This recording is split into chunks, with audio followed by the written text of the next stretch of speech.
जय जय बाबा बालकनाथ, जय गौ माता की माँ।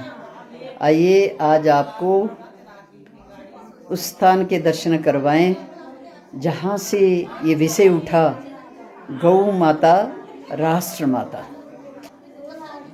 यह पूज्य गोपाल मणि महाराज जी की साधना स्थली है। ये नाग राजा का मंदिर है और यहाँ पर आप देख रहे हैं बाबा बालकनाथ जी भी स्थापित हैं। ये गौचरण चिन्ह है, धेनु गौचरण चिन्ह। और यह जो दर्शन आप कर रहे हैं, गोबर गणेश जी हैं और श्री राधा कृष्ण जी हैं। और ये पीछे जो शिला रखी हुई है, ये यहाँ के जो स्थानीय लोग हैं वो भगवान श्री कृष्ण को नाग राजा कहते हैं, क्योंकि जब भगवान श्री कृष्ण इस उत्तराखंड की भूमि पर आए तो उन्होंने देखा कि यहाँ तो कन कन में भगवान के दर्शन हो रहे हैं। तो उन्होंने कहा कि मैं कहाँ पैर रखूं, यहाँ तो कन कन में भगवान के दर्शन हो रहे हैं। तो उन्होंने नाग का रूप धारण कर लिया और नाग रूप, बिना पैर के होते हैं ना नाग देवता, तो वो वाला रूप धारण कर लिया कि मैं शरीर से चलूँगा। तो यहाँ के उत्तराखंड के जो लोग हैं वो भगवान श्री कृष्ण को नाग राजा कहते हैं। बहुत ही अद्भुत दर्शन है, बहुत दिव्य स्थली है, साधना स्थली है। और पहले जब हम आए तो यहाँ कुछ भी नहीं बना हुआ था। अब तो बहुत गौ माता की कृपा से ये हनुमान जी के दर्शन आप बाहर कर रहे हैं। गौ माता की कृपा से बड़ा अद्भुत आश्रम यहाँ बन गया है। और गौधाम तो है ही, पहले से ही गौ माता यहाँ रहती हैं। और ये हमारे यहाँ देव डोलियाँ आती हैं, तो ये माता की डोली है। माँ सज के डोली के अंदर बैठी है। बहुत अद्भुत दर्शन है। ये आप व्यासपीठ के दर्शन कर रहे हैं, जहाँ 1 वर्षीय गौ प्रतिष्ठा अनुष्ठान एवं दिव्य धेनु गौ कथा का सत्र 1 वर्ष तक चलेगा।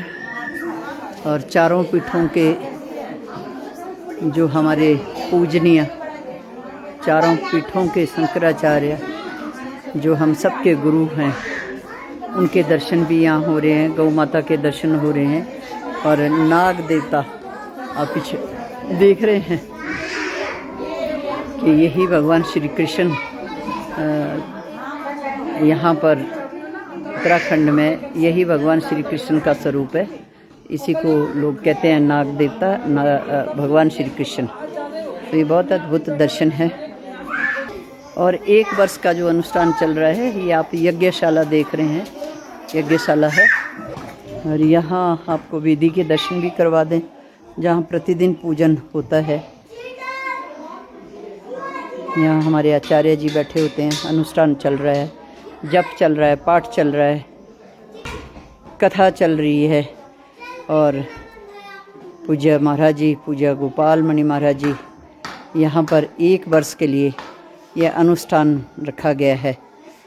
और यहाँ पे आपको हम प्रकृति की छटा दिखाते हैं। इस सघन वन के दर्शन आपको करवाते हैं।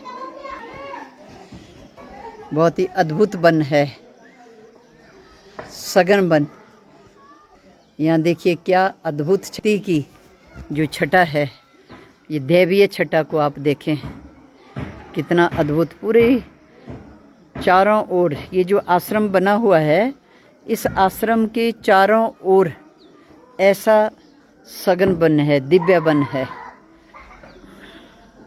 और यहाँ कुदरत का ऐसा एसी लगा हुआ है कि आज भी रात को कंबल ओढ़ के लोग सोते हैं और दिन को स्वेटर पहन, शॉल लेकर बैठे होते हैं। आप देखते ही होंगे कथा में भी बहुत सारे लोगों ने स्वेटर डाला होता है, शाल ली होती है। इतनी ठंड यहाँ पे आजकल भी बहुत अद्भुत है, बहुत अद्भुत है।